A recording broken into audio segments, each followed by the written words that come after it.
In this short video, I will be covering Robert Greene's 5 strategies for finding your life's tasks. I'll start first by introducing them and what they mean to me. So, number 1 would be returning to your origin, or finding a passion that was always there. Number 2 would be occupying the perfect niche. Your dream job might not yet exist until you bring it to life. Number 3, avoiding a false path. Are you doing it just for the money and glory, or what are you really doing it for? Number 4, letting go of the past. You can't become bitter worrying about what could have been or why something didn't happen. And number 5, finding your way back. You take a look at your life objectively and decide at which point you deviated from who you really are and get back to that. Now, I want you to keep these 5 strategies in mind while I tell you about my personal turning point, or the moment in life in which I decided to focus my attention and work towards achieving the goal of mastery. So to begin with, my name is Peter Neuhaus-Tarin. I was born in Mexico City, Mexico, and when I was 3 years old, my family moved to Florida. Sarasota, Florida to be exact. And I still live in Florida, and although I no longer live in Sarasota, I still work there. See, for the last 5 years, I've been working as a substitute teacher at a school for kids with mental and developmental disabilities. I didn't always want to be a teacher or had to even consider it while I was younger. In fact, every time I thought about what I wanted to do as a career, I only ever drew a big fat blank. Directly after high school, I went to Kaiser University and I graduated there with an associate's degree in medical assisting. And I did intern at a pain management office for a little while, and frankly, I just hated it, honestly. It was sad to see how many people were there being prescribed painkillers and becoming noticeably addicted, and yet all I was there to do was run vitals and prep rooms. I did, of course, like helping people, and I've always liked medicine, so within that same year, I enrolled in a master's program at a school for acupuncture. Having been so turned off by the Western approach to medicine, it only seemed right to study some of the Eastern philosophies. I ended up staying 1 semester. The ideas were great and all, but I lacked the focus, quite frankly, and I think I lacked the maturity at that point as well. One thing I did maintain through these years of study was music. I had been recording songs with a few of my friends and by myself for a couple of years now, and it was more fun than anything I had done, and honestly, more than fun, it was amazing. I never liked physically writing, but I always liked sharing my ideas, and music was just a cooler, more fun way of doing that. Also, I had learned in my school for acupuncture that 90% of everything we do is intention, and that the strongest will comes from doing what you love. So I decided maybe music was my career path, and I researched where I needed to study to shine above the rest.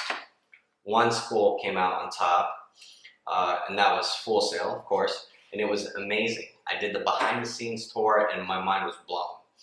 I had to go there, and so I did. The following 2 years were incredible from a learning standpoint. The studios were everything I thought they would be and more, and the fact that all the classes were revolved around being as creative as we could be was incredible as well.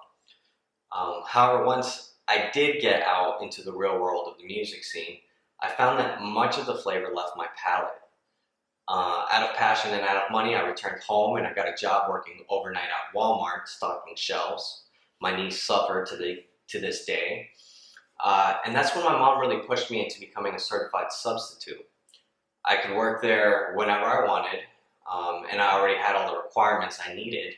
It honestly seemed like the best move from sleepless nights and back-breaking work.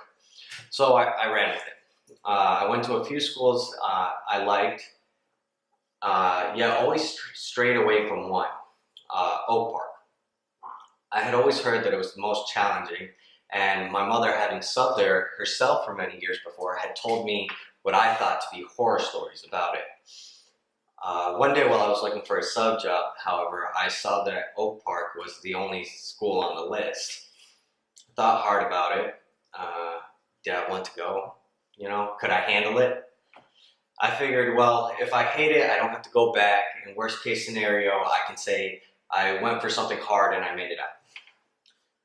After that first day, I never went back to another school. this was home. The staff all worked together to help both each other and the students. And seeing the strength of some of these students, whom seemed, to my ignorant mind, to have nothing in their favor, smile at the most minute glimmer of happiness, gave me strength. And well, the reason I'm telling this story in its entirety is because this is my turning point. There was never one singular moment in my life that created a sharp 90-degree turn. Instead, I've been on a long, winding road, and I see now that this road resonates not just with one of Robert Greene's strategies for finding your life's task, but in many ways, all 5. See, right now, just as Yogi Matsuka, pioneer in neurobotics, was able to combine all of her interests, I'm working to fill my perfect niche where I fit in, using all of my life experiences that I've gained so far. And now I am embarking on a master's course on instructional design and technology. And my goal is to use this course to supplement the way I interact with and provide information to the kids that I work with, which is what I truly hope to master, relaying information to others in the most effective way possible. And just like Freddie Roach, renowned boxing coach, I only came to this conclusion once I was able to let go of my past desire of being a music artist. Because, you see, my mind was clouded from the false path that I had gone down. Yes, I said I loved music, but I didn't mention that I loved the idea of fame and fortune and attention even more. Not to mention the parties that went along with that. I had lost my way, and that was the real reason I lost my passion in the studio. I had lost sight of the reason I loved music to begin with, and that was to spread ideas. And now, reflecting on my childhood and the true origins of my passion, that's what I've really always cared about, ideas and learning new ones. Yet, how boring is it to have all these ideas and all this information and life experiences if you share it with no one? That's my life's task, to use my creativity as well as my hunger for knowledge to help others find new ideas and understand old ones better. So within the next 3 weeks in this particular course, my goals are to redefine how it is that I set goals to begin with, and also to absorb as much information as I possibly can, honestly. And you know, that's always gonna be one of my life goals. But right now, going back and revisiting college education again, it's one of the most important goals I can think of. Well, thank you for watching my video. I hope you've enjoyed it. I hope you've come to find something from it and something has resonated with you. And once again, my name is Neuhaus-Tarin, and thank you for watching.